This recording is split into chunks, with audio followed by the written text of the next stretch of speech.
quiet countryside of mid-western Warwickshire, between the small market town of Henley in Arden and the historic streets of Stratford-upon-Avon, lies the ancient village of Wootton Wawen. Today it appears peaceful and rural, a place of open pasture, winding lanes, and old buildings clustered along the road that runs through the valley of the River Arn. Yet beneath this tranquil setting lies a history stretching back many centuries, shaped by early settlement, religious change, and the slow evolution of the English countryside. The name Wootton Wawen offers a clue to its earliest identity. The first element derives from the Old English Wootton, meaning a farmstead or settlement near a wood. The second part of the name comes from Wagen, or Wagga, an early Anglo-Danish landowner associated with the village during the late Saxon period. Together, the name reflects the character of the landscape in which the settlement grew, a community established among woods and fields, centred on land held by a powerful local lord.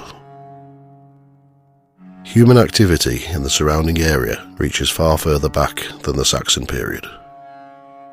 The valley of the River Arn, with its fertile soil and reliable water supply, would have attracted early farming communities long before written records began. Archaeological evidence across Warwickshire suggests that scattered settlements existed here during prehistoric times, and traces of ancient activity remain embedded within the landscape. Rain-X wipers are the #1 wiper blades in America. That means all kinds of drivers choose Rain-X. Big drivers in small cars choose Rain-X. Small drivers in big cars choose Rain-X. Drivers with long hair and short commutes choose Rain-X. Drivers with short hair and long commutes choose Rain-X. Drivers with pets on board, babies on board, and bored babies on board choose Rain-X. Basically, drivers who love a clear view of the road all choose Rain-X wipers, the #1 wiper blades in America. One intriguing feature lies within the churchyard of Wootton Wawen itself. Here stands a mound, sometimes referred to locally as the Tump, traditionally regarded as ancient in origin. While its exact date remains uncertain, such earthworks are often associated with early burial sites or landscape features that predate the medieval village. Whether prehistoric or medieval, the mound hints that the ground beneath the present churchyard may have held significance long before the Christian church was built there. Nearby woodlands also reflect older traditions. Orsty Wood, situated not far from the village, was historically known as Horstow, a name sometimes interpreted as meaning a hallowed place. Though the precise origins of the name remain unclear, it has encouraged speculation that the woodland may have once held religious importance in earlier periods. In many parts of Britain, ancient woods are closely linked with spiritual beliefs, serving as places where rituals, gatherings, or seasonal ceremonies were held. Flowing quietly past the village is the River Arn. Earlier forms of the name suggest a Celtic origin, possibly connected with words meaning bright or shining water. Rivers in the ancient world often carried sacred associations, and throughout Britain, many settlements grew beside waterways that were considered spiritually significant as well as practical for agriculture and travel. By the early Anglo-Saxon period, Wootton Wawen had become an established centre within the Mercian kingdom. Between approximately 723 and 737, Ethelbald, King of Mercia, granted a large estate here to Earl Ethelric for the establishment of a minster church dedicated to St. Mary. The grant covered a substantial tract of land, around 20 hides, or roughly 2,000 acres, and marks the beginning of Wootton's importance as a religious centre. A minster was more than simply a village church.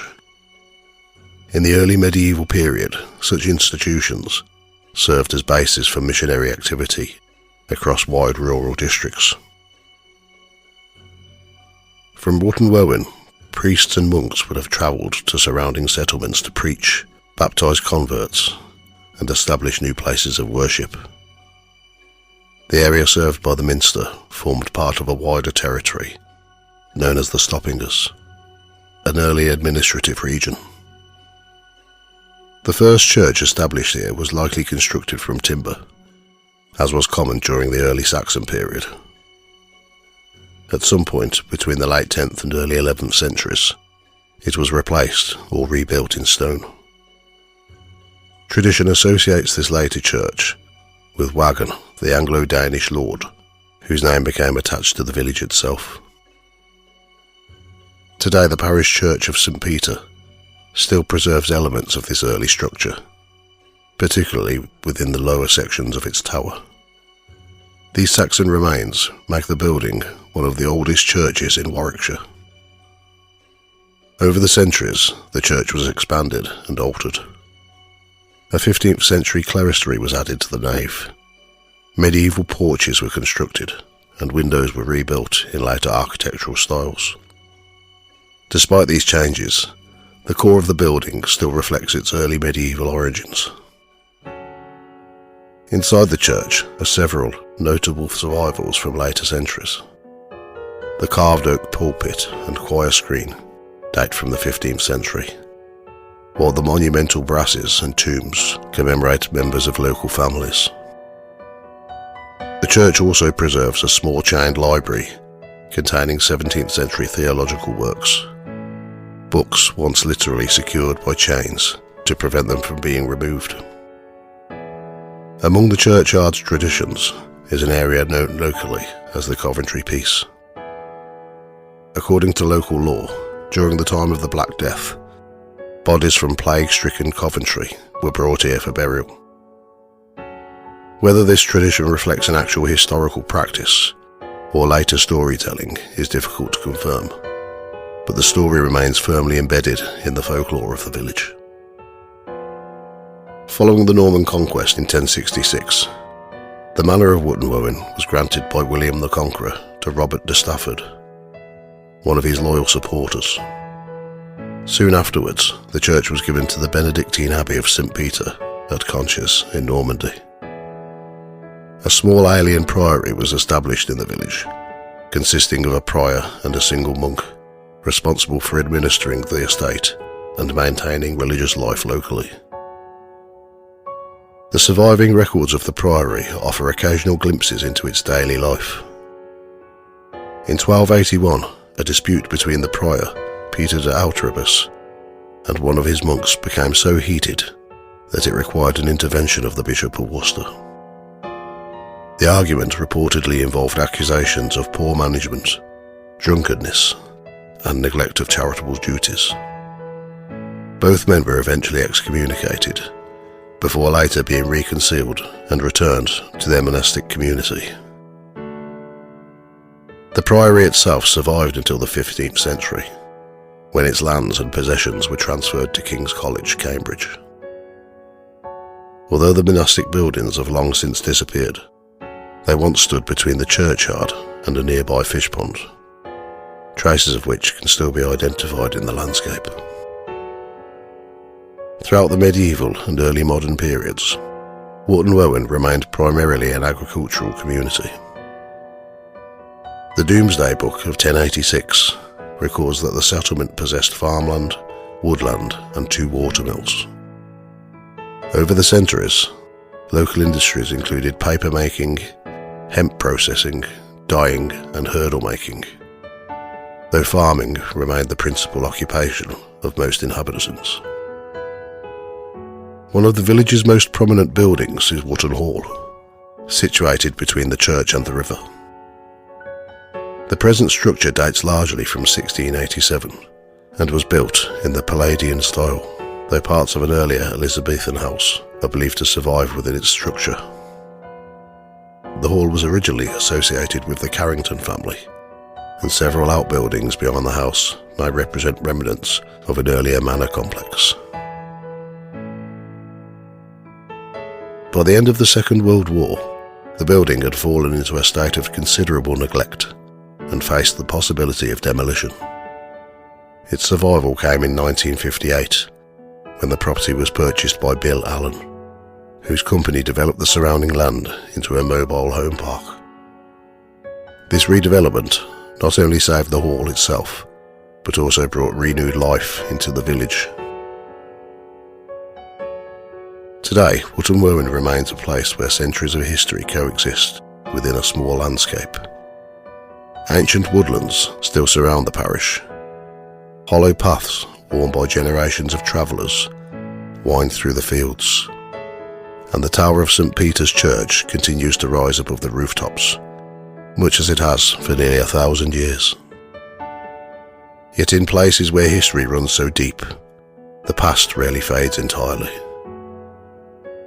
The woods, fields and old buildings of Wootton Wawen hold more than memories of earlier times. Over the years, many have come to believe that something of the village's long history still lingers within its quiet corners. And it is to those stories of apparitions, strange disturbances and unexplained events that we now turn. If you enjoy Ghost Tales by the Fireside, you can now also support the podcast through my Buy Me a Coffee page. I've recently opened a small Ghost Tales shop there, where you can download the episodes as MP3 audio files, which are completely ad-free, as well as PDF books which contain the transcript of each episode. The MP3s and the books are sold separately, and they're £1.50 each, or £1 for members. I'll also be adding more episodes every week, along with Ghost Tales t-shirts and other merchandise very soon. And don't worry, the podcast will still be available on Spotify, YouTube and all the other usual platforms. This is simply another way to listen without adverts and help support the show. If you'd like to take a look, you can find the link at buymeacoffee.com/GoTales, which will also be in the description.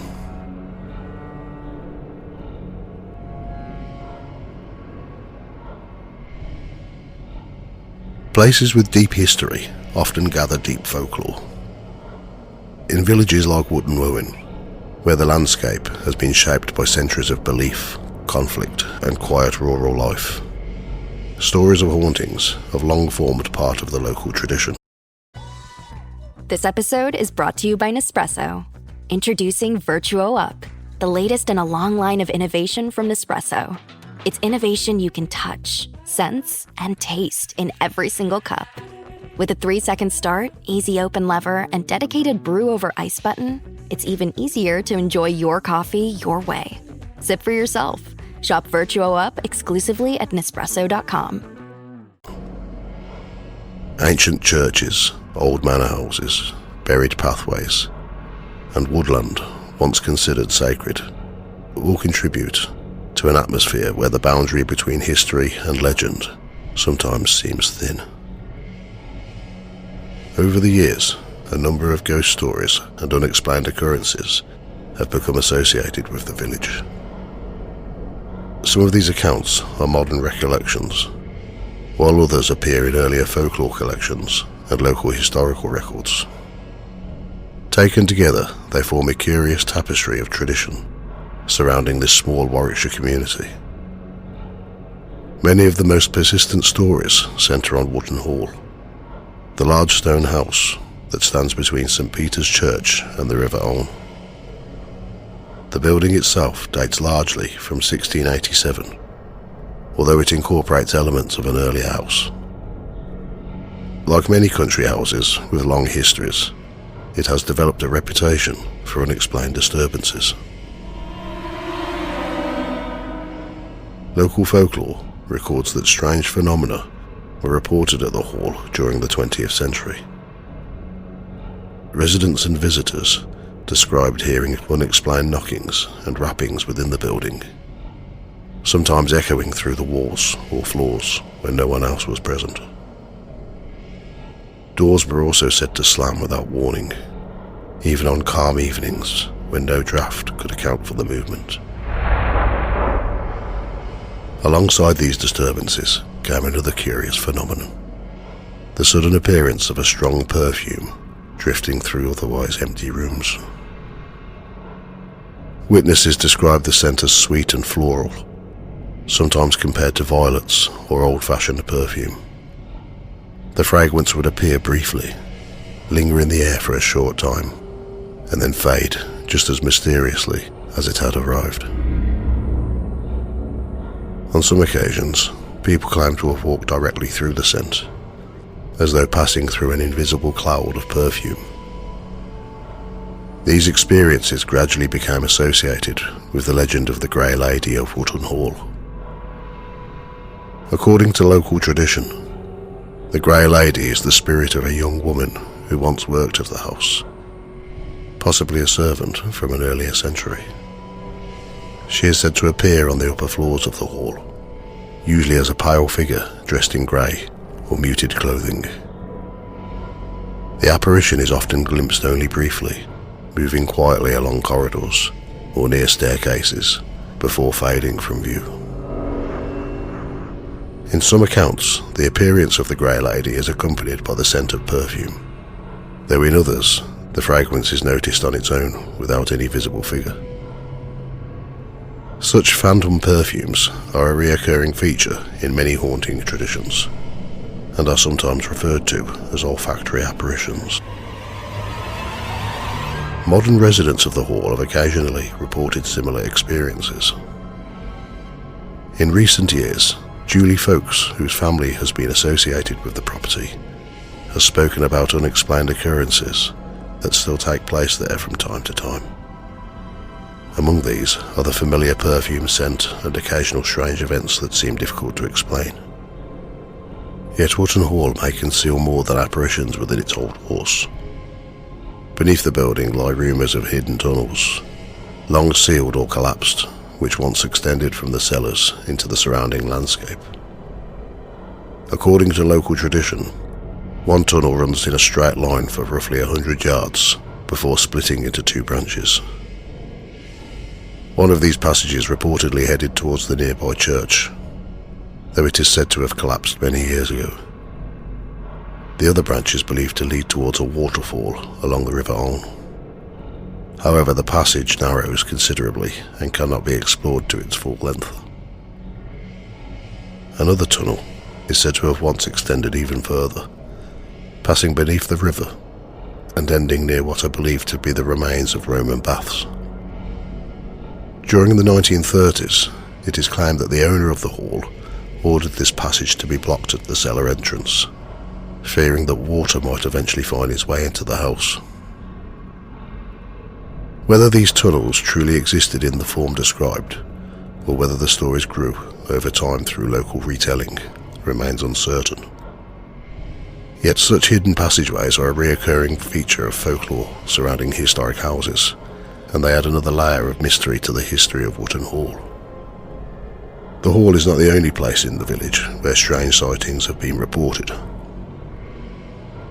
Around St. Peter's Church, particularly in the fading light of evening, witnesses have occasionally described seeing dark shapes resembling monks moving near the churchyard or the surrounding grounds.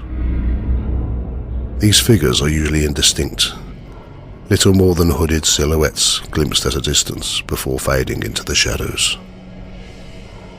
Such reports are often connected with the medieval Benedictine priory that once existed here. Although the monastic buildings have long since disappeared, the priory community lived beside the church for centuries. In folklore, places associated with long periods of religious life frequently develop stories of wandering monks or silent clerical figures, lingering echoes of the past within the present landscape. One of the most curious incidents connected with Wootton Wawen took place in the mid-19th century and was reported in the Birmingham Journal in 1854. The episode concerned a widow named Mrs. Aldington, who lived in a cottage on the Ulster Road. She complained that for several nights, mysterious rapping sounds had been heard on the wall beside her bed. The noises were so persistent that she suspected her neighbours of deliberately tormenting her by knocking on the wall or throwing objects at the house. The matter was investigated by Mr. Davis, a local agent for Sir E.J. Smythe. When he questioned the neighbours, however, they strongly denied any involvement. Several other villagers confirmed that they had heard the sounds themselves and were unable to explain where they came from. Curious about the situation, Mr. Davis agreed to witness the disturbances for himself. On the evening of 15th September 1854, he attended the cottage while a number of neighbours gathered nearby to observe what might happen. Shortly after 8 o'clock, once the widow and her servant had retired to bed, the rapping began again. According to the newspaper report, the sounds were loud and unmistakable, echoing from the room above with a sharp rat-a-tat-tat that startled those gathered outside. Some villagers immediately suggested that the mysterious noises might be caused by the restless spirit of the widow's late husband. Determined to test the phenomenon, Mr. Davis decided on a dramatic experiment. During one particularly loud series of raps, he stepped outside and fired a pistol beneath the bedroom window.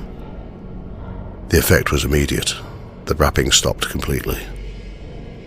For some time afterwards, the house remained silent. Eventually, the sound resumed, though more faintly and less frequently than before. Mr. Davis then entered the house and waited upstairs in the hope of discovering the source of the disturbances. Yet no further manifestations occurred that night. Whether the noises were caused by some unknown trick of sound, an elaborate prank, or something more mysterious was never conclusively determined. Stories such as this illustrate how easily unexplained events can become woven into the folklore of a place. Over time they are retold, expanded and combined with other traditions until they form part of the local identity. In Wootton Wawen, these traditions sit naturally alongside the village's long history. The ancient church, the vanished priory, the wooded landscape, and the centuries-old hall all contribute to an atmosphere in which tales of ghosts seem almost inevitable. For those who live there, such stories are simply part of the background of village life. A strange scent drifting through an empty room, a fleeting shadow glimpsed near the churchyard, or an unexplained noise within the old house may not always inspire fear. Instead, they serve as reminders that the past has left its mark upon the present. And in places like Wootton Wawen, where history stretches back more than 1,000 years, it is perhaps not surprising that some people believe the echoes of the past have never entirely faded. When you want your spring break to feel like... and your kids' pool day to feel like... and your hotel bed to feel like... ooh, and room service to feel like... because at Hilton, hospitality feels like... Your cabana's ready. Would you like fresh towels? it matters where you stay. Book now at Hilton.com. Hilton, for the stay.